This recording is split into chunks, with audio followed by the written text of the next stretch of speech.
আমি বোয়াল মাছ রান্না করছি। বোয়াল মাছটা ভেজে নিয়েছি, ভেজে তুলে নিয়েছি, আর এদিকে আলুটাও হালকা ভেজে মশলাটা কষিয়ে নিয়েছি। এখানে ধনের গুঁড়ো, জিরের গুঁড়ো, আদা গুঁড়ো, শুকনো লঙ্কার, লাল লঙ্কার গুঁড়ো দিয়েছি, একটু কাঁচা লঙ্কাও বেটে দিয়েছি, দিয়ে কষাচ্ছি, কষিয়ে ঝোল দেবো।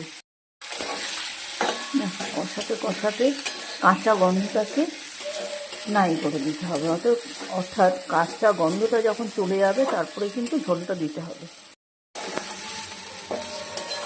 একদম কাঁচা গন্ধ চলে গেছে, রাখা একদম একটু শুকনো শুকনো হয়ে গেছে।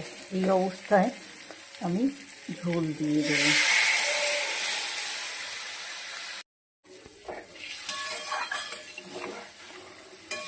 ভালো করে, যেহেতু আলুটা সেদ্ধ হয়ে গেছে, সুতরাং আমার ঝোলটা হতে বেশি টাইম লাগবে না। এর মধ্যে মাছ ছেড়ে দেবো একটু পরে।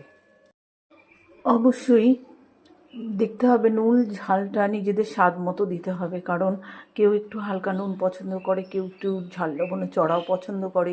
তাই নুন আর ঝালটা নিজেদের ইচ্ছে মতো দেবে। আর তেলও নিজেদের মানে যতটুকু খাবে ঠিক সেই পরিমাণে দেবে। কেউ 2 চামচ, কেউ 3 চামচ, কেউ 1 চামচে রান্না করে, যে যার মতো করে রান্নাটা করবে। আমি কিছুক্ষণের জন্য ঝোলটা ঢেকে দেবো, তারপরে মাছ দিয়ে আবার কিছুক্ষণ ঢেকে দেবো। ঝোলটা ফুটতে শুরু করেছে, ঠিক এই অবস্থাতে আমি মাছের পিসগুলোকে দিয়ে দেবো। আমি যদিও অনেক মাছ এনেছে, তার মধ্যে একটু বেছে নিয়েছি, কারণ একটু বড় সাইজ আর মিডিয়াম সাইজগুলো দিয়ে 2 জন মানুষ তো অনেকটা বেশি হয়ে যাবে। তবুও অনেক পিসই রান্না করেছি। বেশ, দেখো এবার মাছ দেওয়া হয়ে গেছে। এবার আমি আবার কিছুক্ষণের জন্য ঢেকে দেবো। আমি মাছের ফুটে গেছে, বেশ কিছুক্ষণ জাল হয়ে গেছে। ঠিক এই অবস্থাতে আমি একটু ভাজা মশলা দেব। একটু ভাজা মশলা দিয়ে দিলাম, আর সাথে একটু ধনেপাতা দিয়ে দিলাম।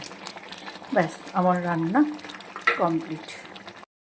এই যে আমার রান্না হয়ে গেছে, বেশ গামাখা রেখেছি, খুব বেশি ঝোল করিনি, কারণ 2 জন মানুষ খাবো তো। আর এদিকে রান্না করেছি পালং শাক দিয়ে মাছের মাথা দিয়ে। এই রেসিপিটা আমি পরে দেখাবো।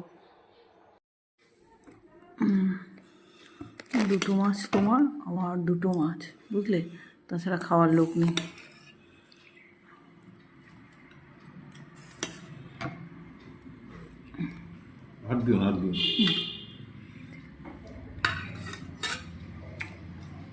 দারুণ হয়েছে।